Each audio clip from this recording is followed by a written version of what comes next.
Бүгінгі кезекте зерттеу жұмысы бойынша медицина саласында сауалнама жүргізген ең бірінші психолог маманына барайық. Привет, мен Марсин Зажа, Мазовайков мектеп гимназиясының 9 сынып оқушысы. Сарыарқа жобасы аясында сізге медицина саласы бойынша бірнеше сұрақ қойып өтемін. Дәрігер мен емделушінің арасында қандай қарым-қатынас болуы керек және қалай араласу керек, сол туралы айтып кетсеңіз. Ең бірінші мен өз жұмысым туралы айта кетсем, психологпын, 2 жыл болды жұмыс істейтін больницада. Бірінші жаңағыдай танысудан басталады, өзімді таныстырамын. Бірінші адам сөйлесем, қандай мәселемен келді, одан қандай проблема. Сосын жаңағыдай жұмыс барысында жаңағыдай шешу жолдарын қарастырамыз. Психологиялық тұрғыда көмек көрсетемін. Мен Марсин Зажа, мектеп гимназиясының 9 сынып оқушысы.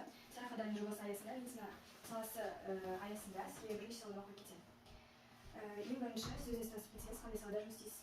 Сәлеметсіздер, мен есімім Хасена Назерке Қазболатқызы, мен салауатты өмір салты дәрігері боламын. Салтын қалыптастыруда қандай басты рөл атқарады? Ең басты рөл атқарады деп айта аламын, өйткені барлығы осы денсаулықтың барлығы осы салауатты өмір салтынан басталады. Оның ішінде жеке гигиена сақтау, дұрыс тамақтану, дұрыс ұйықтау деген сияқты осының барлығы салауатты өмір салтына жатады.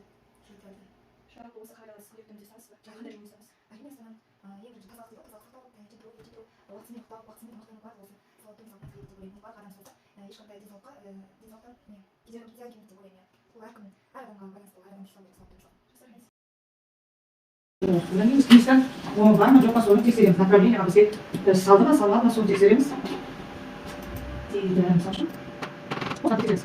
Оны участок өздері салу керек.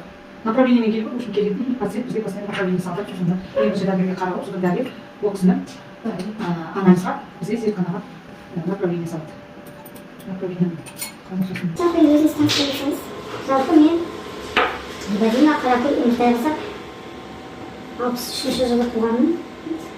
85 жылы мед колледжді бітіріп, ол кезде мед училище деп аталатын, қазір колледж деп аталады.